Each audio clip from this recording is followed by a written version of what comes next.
রমজান মাস এমন একটি মাস যে মাসের মধ্যে সবাই কম বেশি কেনাকাটা করে। সো আমিও বের হয়ে গেলাম কেনাকাটা করার জন্য। পাশাপাশি মার্কেটের মধ্যে অনেক মানুষ ছিল, আর যানজট তো থাকেই।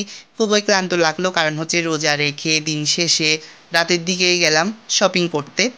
আর অনেক কিছুই কিনলাম এবং অনেক কিছুই খেলাম। আজকের ব্লগটি না টেনে সম্পূর্ণ যদি দেখেন তাহলে আপনারা বুঝতে পারবেন অনেক কিছুই হলো। আর রমজান মাস তো আসলে বরকতময় হয়, আর আলোকসজ্জা বলেন সব দিক দিয়ে চারিদিক দিয়ে ভরে ওঠে, তাই ভালোই লাগে। হ্যালো গাইস, আসসালামু আলাইকুম। সবাইকে আলিফ হকের পৃথিবীতে ওয়েলকাম। আশা করি সবাই ভালো আছেন। আমি আলহামদুলিল্লাহ ভালো আছি আপনাদের দোয়ায়। সো গাইস, বলে ফেলতেছি আমি। সো গাইস, আজকে রোজা 14টা। সো আজকে শপিং করতে যাব এবং কী কী কিনবো ওইটা তো সারপ্রাইজ, দেখতেও পারেন, দেখাতেও পারি। সো যাবেন এবং দেখবেন, এবং মার্কেটে কেমন হচ্ছে এবং সব কিছু সবখানে কোনখানে কোনখানে যাই না বলতে হচ্ছে যাই, আর কী কী না করি বা করি সব কিছুই দেখবেন এবং চলেন। রোজা 21টা চলতেছে। সো আজকে যদি শপিং করতে না যাই তো কখন যাবো? সো বের হয়ে গেলাম শপিং করতে। দেখতে পাচ্ছেন সবখানে কেমন যানজট ছিল। যানজট তো হবেই, রমজান মাস বলে কথা। সো দেখতে পাচ্ছেন সবখানে আলোকসজ্জায় আলোকিত করা হলো। এটা রমজান মাসের মধ্যেও করা হয়, সচরাচর তো সহজে করা হয় না। সো পৌঁছে গেলাম মার্কেটের মধ্যে। কি কি কিনবো চিন্তা করতেছি। আর কিছু কিছু জিনিস তো আগে থেকে কিনা ছিল, আরও কিছু জিনিস না, অনেক কিছু জিনিস বাকি আছে। কিছু কিছু জিনিসই কিনা হলো, বলতে হচ্ছে আগে থেকে কিনে ফেলছিলাম। এবং দেখতে পারতেছেন মানুষের ভিড় কত ছিল শপিং বলতেছি মার্কেটের মধ্যে, দেখতেই পারতেছেন। আর আমিও পৌঁছে গেলাম এবং সবগুলো আপনাদেরকে দেখাচ্ছি। দেখেন কিভাবে মানুষ ছিল, যানজটে হচ্ছে মানুষের সমাগমে ভরপুর ছিল। আর আমি খুবই ক্লান্ত হয়ে গেলাম। সারাদিন রোজা রাখার পর যদি আবার শপিং করতে যদি রাতে যাই তাহলে তো ক্লান্ত লাগবে, সেটা স্বাভাবিক। যার কারণে আমার থেকেও লাগছিল, তারপরও কিছু লাসি আর ফুচকা অর্ডার দিয়ে দিলাম খাবার জন্য। শুধু আমিই না, অনেকে এমন খায়, কারণ হচ্ছে রোজা রাখার পর সবাই ক্লান্ত হয়ে যায়, তার উপর যদি আবার শপিং করতে আসতে হয় তাহলে পানির তৃষ্ণা অতিরিক্ত বেড়ে যায়। সো আমি অর্ডার দিলাম এবং খেয়ে ফেললাম। খাওয়া শেষে আবার শপিং আরও কিছু করার ছিল, সেগুলো করে ফেললাম। আপনাদেরকে সেটা দেখাতে পারিনি, কারণ হচ্ছে বেশি মানুষ ছিল যেটা বলছিলাম তাই। তো সেখান থেকেও আবার অন্য শপিং মলে গেলাম শপিং করার জন্য। সো যাচ্ছি আমি। সো এই আর কি, দেখতেই পারবেন কী কী হচ্ছে। আর মানুষ তো দেখতে পাচ্ছেন যানজট তো অতিরিক্ত ছিল। আর সবখানে কিন্তু দেখে দেখে স্লোলি যাওয়া ভালোই লাগে, কারণ হচ্ছে এই রোজা রমজানের মধ্যেই তো সবাই হচ্ছে শপিং সারা বছরও করে, কিন্তু রমজান আসলে সবার থেকে করতে ভালো লাগে। সো আমি আবার অন্য শপিং মলে এসে গেলাম।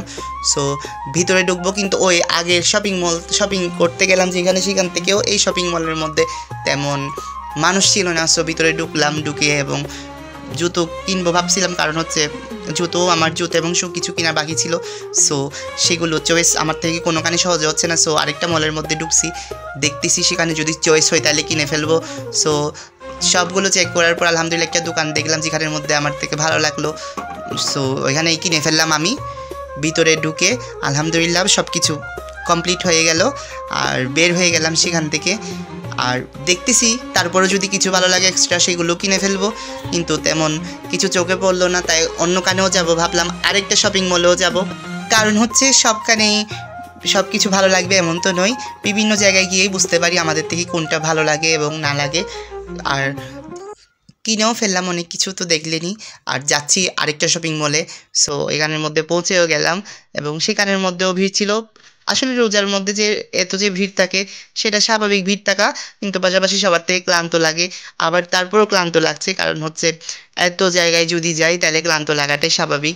তারপরেও চয়েস হচ্ছে না। কিছু কিছু জিনিস কিনছি যেটা চয়েস হয়েছে, আরও কিছু কিছু জিনিস বাকি ছিল যেগুলো চয়েস হয় নাই। সো সেগুলো কিনতেও গেলাম এবং ঢুকতেছি সেখানের মধ্যে। দেখতেই পাচ্ছেন কত যে মানুষ ছিল।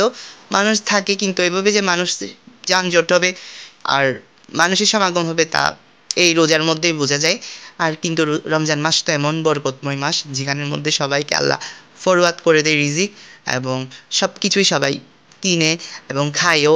আলহামদুলিল্লাহ সবাই যাতে খাবার তৌফিক আরও যাতে আল্লাহ বাড়িয়ে দেয় সেটাই। সো আমি কিনে ফেললাম সব কিছু। কেনা শেষে ভাবলাম ওরসের বিরিয়ানি এক পাশে দেখলাম, সো এখান থেকে ওরসের বিরিয়ানিও খেয়ে ফেললাম, কারণ হচ্ছে টেস্ট করে দেখতেছি যে শপিং মলে আসলাম সেখানের পাশে ওরসের বিরিয়ানিগুলো কেমন। সো ভালোই লাগলো।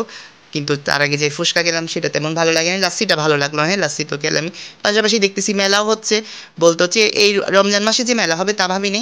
সো মেলার মধ্যে ঢুকে দেখতেছি কিছু কিনবে এমন নয় সেখানের মধ্যে, কিন্তু ভাবলাম ঢুকেই দেখি এই রমজান মাসের মধ্যে কী মেলা দিচ্ছে, মেলার মধ্যে কী কী উঠেছে না উঠেছে আপনাদের সাথেও শেয়ার করা হবে।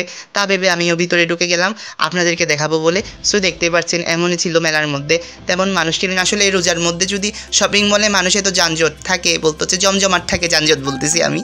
সো সাধারণ শপিং করতে যারা যায় তারা তো শপিং করতেই যাবে মার্কেটগুলোতে, মেলার মধ্যে তো তেমন কেউ আসে না, আসে হয়তো বা, কিন্তু আমি তো দেখতেই পাচ্ছেন তেমন মানুষ ছিল না যখন মেলাতে আমি ঢুকছিলাম। জিনিস অলরেডি নিয়ে ফেলছে, আপনাদেরকে দেখাবো বলে সব কিছু ভালো করে দেখাচ্ছি। সেখানে মানুষের সমাগম তেমন বেশি ছিল না, কিন্তু তারপর আপনারা সকলকে দেখানোর জন্য আমি এসে গেলাম, ভাবলাম দেখাবো আপনাদেরকে। সো দেখানো শেষে আবার বাসায় যাওয়ার জন্য রওনা দিলাম, বের হয়ে যাচ্ছি কারণ অনেক টায়ার। তারপরও দেখলাম মেলা যেহেতু হচ্ছে, সো আপনাদেরকে দেখাইছো সব শপিংগুলো নিয়ে বাসায় চলে আসলাম। এই তো দেখতে পাচ্ছেন। সো বাই বাই, আল্লাহ হাফেজ। ভিডিওটি ভালো লাগলে সবাই লাইক কমেন্ট সাবস্ক্রাইব করুন এবং দেখতে থাকুন আলিফ হকের পৃথিবী।